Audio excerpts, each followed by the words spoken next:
Thank you, everybody, for coming to the Aaron Torres Podcast YouTube page. I do have one quick favor before we get to the video that you came here for, and that is very simply this. You see that little red subscribe button below this video? Go ahead, smash that subscribe button. It really does help me. It really does help this channel grow and my audience grow. So go ahead and hit that red subscribe button. And now, here is the video that you came here for.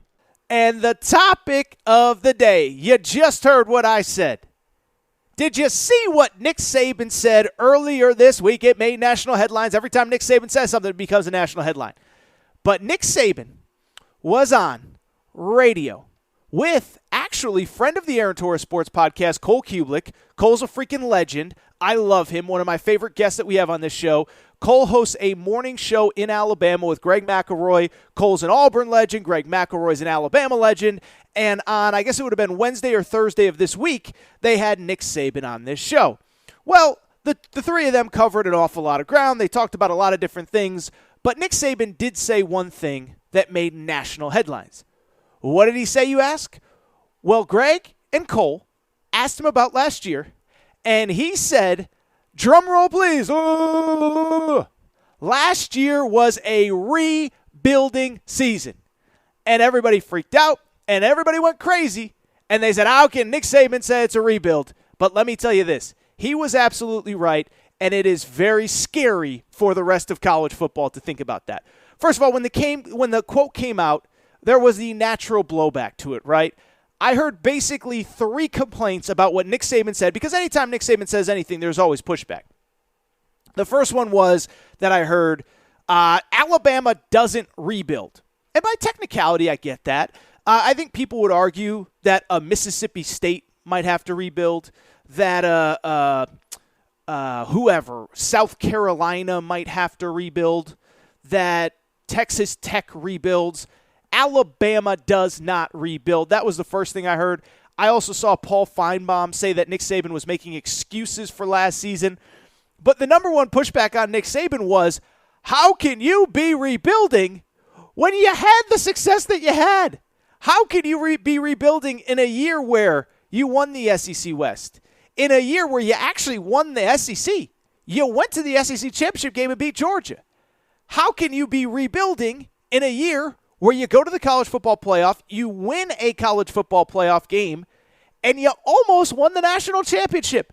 How can you be rebuilding in a season when you made the title game, and if Jamison Williams doesn't get hurt, you might not lose to Georgia? Well, let me say this. The people who say that it was not a rebuild, they're 100% wrong, because we talked about it on this show like 3 weeks ago. I said, what are the biggest storylines coming into college football this year? And I said, one of them is Alabama on the revenge tour that we're about to see, because they're going to be pissed off. But to say that, now listen, if you want to argue that it's impossible for Alabama to be in a rebuild, that's fine. But what I would say is, by Alabama standards, last year was as much of a rebuild as they have ever had under Nick Saban since he got there in 2007. And so maybe, year 1, year 2, it's a rebuild. But last year really was about as much of a rebuild as he's had. And we talked about it on this show, but think about everything that Alabama was going through at this time last year. Think about the fact that they had lost 6 first-round picks off their 2020 COVID national title team. They lost Mac Jones, first-round quarterback, to the New England Patriots. They lost Devontae Smith, the Heisman Trophy winner. They lost Jalen Waddle, a wide receiver who didn't even play half the year because he was hurt. They lost Najee Harris, who's awesome. They lost Alex Leatherwood. They lost Patrick Surtain.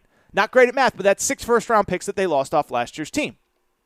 They also, on top of that, and I think people forget this, they lost their entire offensive coaching staff off of that title team too. Steve Sarkisian was the offensive coordinator / play caller. He takes the Texas job, and as always happens when one coach gets a job, he brought a lot of the guys that he was working with at Alabama with him. Lost their offensive line coach, Kyle Flood. Lost Jeff Banks, the special teams coordinator. You'll remember him. He's got the girlfriend that's a stripper with a monkey. Yes, that's a real story if you don't know what I'm talking about. But Alabama lost 6 first-round picks, their entire offensive staff, and as I just mentioned, going into last year, they had a quarterback that we didn't know was all. We knew he'd be awesome because he plays at Alabama, but we knew that it was going to be a process with Bryce Young. And so by Alabama standards, that's a rebuild. You lost your entire offensive coaching staff. You lose an established quarterback, 6 first-round picks. And what I would say is, if you doubt that it was a rebuild, I think you can maybe forget this because of the end result. But remember, it's not always about the end result. It's about the process to get there. What did I talk about on this show all last year? And Alabama fans pushed back on me and got mad. What did I say? I said last year, by the impossible standard that Alabama has set, that was not a vintage Bama team. And Bama fans got mad, but you know I was right. And you know I was right because just go back and look at the results. And again, it was a rebuild. Look at the results. They were not great for most of the regular season. 2-point win at Florida. Florida can't convert a 2-point conversion that would have forced overtime in that game. At the time, it felt like a huge, moral victory for Florida. They ended up firing their coach. So you could have lost, in theory, at Florida to a team that ended up firing their coach. Later in the season, you play Tennessee. First-year head coach Josh Heupel, I thought he did an incredible job. Don't look at the final score. That game was 1 possession going into the fourth quarter. That never happens in Alabama, Tennessee. It happened last year. The LSU game. Remember, Coach O had already been fired. Final score of Alabama-LSU in Tuscaloosa was 20-14. Remember that game for this. Alabama had 6 yards rushing total. A week later, they play Arkansas. Arkansas, really good 9-win team last year. Alabama beats them by 7. And then the Iron Bowl. I think it's easy to forget this now with everything that's happened with Brian Harsin. Alabama almost lost the Iron Bowl. It took double overtime. It took a rally late for them to win that game. And so I told you all year this wasn't a vintage Alabama team. Nick Saban just called it a rebuild, and he was right. You know how I know that Nick Saban knew that last year wasn't close to one of his best teams? There were 2 things that stand out now that I think back about it. One, if you remember, I think it was right around Christmas. It was either in the lead up to the Auburn game, the Iron Bowl, or in the lead up to the SEC championship game. He was doing his radio show, and somebody asked him something about the team, and he freaked out, basically saying, you guys are too hard on these guys. Stop putting so much pressure on them. They are doing the best that they can, and I love them for that. He really went to bat for his guys because there was the perception of what I just talked about, that this wasn't a vintage Bama team. But then on top of that, you know how I know that last year Saban was different and felt differently about his team? After Alabama lost the national championship game, he wasn't mad. And I think part of it was obviously losing to Kirby, his longtime defensive coordinator, a guy that couldn't get over the hump against him. I think in his heart of hearts he was happy that Kirby got his shot. But I think part of it was also he kind of knew this team had overachieved. This team wasn't – if anyone knows what a national championship team looks like, it's Nick Saban. And I think he sat there and said the fact that we were even here is incredible. So to me, it was a rebuilding year. To me, it's a testament to Nick Saban and how great he is. And most importantly, it speaks to that quote specifically. Because if we know one thing about Nick Saban, it is that everything that he says, there is a hidden meaning behind it. He always has a message. He always has an agenda whenever he gets on that podium, whenever he does an interview. And what I think that message that he delivered through the show hosted by Greg McElroy and my good friend Cole Kublik, that message was pretty simply this. College football, you have been warned. Last year was the year you better have gotten us, because it's going to be a long year for you this year. And I'll just be honest, I think I've said it on this show before. I don't even just think Alabama's the number 1 team going into the country, going into the season. I think they are significantly better than everybody else. I've said this.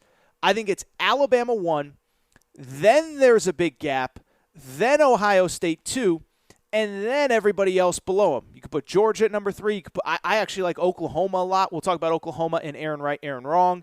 Clemson, I think as long as they get the quarterback play, they'll bounce back. Maybe you like Utah. Maybe you like whoever, Baylor, somebody like that.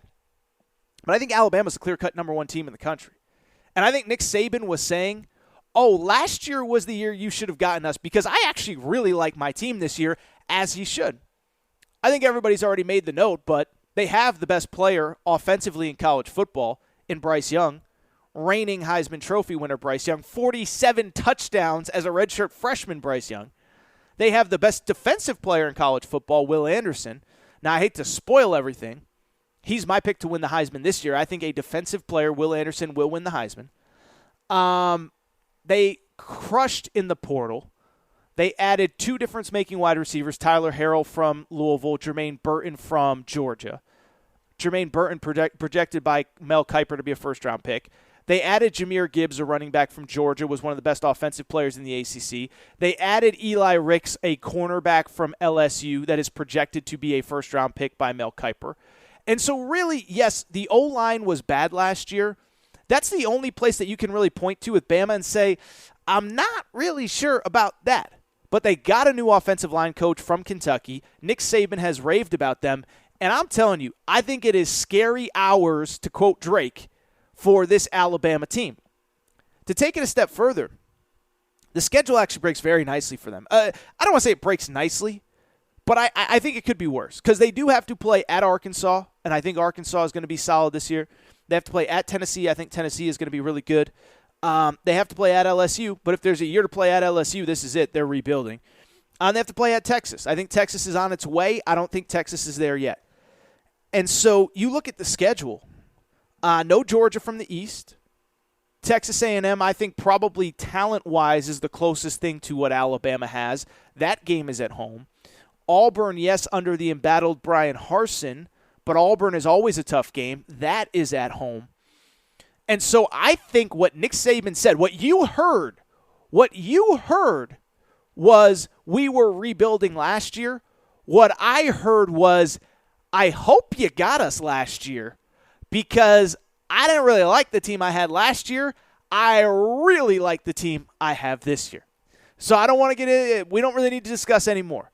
But I thought that story was fascinating, because the one thing we know about Nick Saban says not only what's on his mind, but Nick Saban is always delivering messages through the media. Well, this message was pretty loud and clear. College football, you have been warned. College football, you should be concerned. I have the best offensive player in college football. I have the best defensive player in college football. I plugged holes through the portal, and I got a schedule that I like. Yeah, I got to go to Texas, but Texas is still a year or 2 away. I got to go to LSU, but LSU's in a rebuild. I got to go to Tennessee, but they ain't there yet. I get Texas A&M at home. Oh, by the way, coming off a loss, you know that's going to be revenge. I get Auburn at home. To quote, John Calipari uses this quote all the time. I like my team. Well, Nick Saban, I really do believe, likes his team. And as I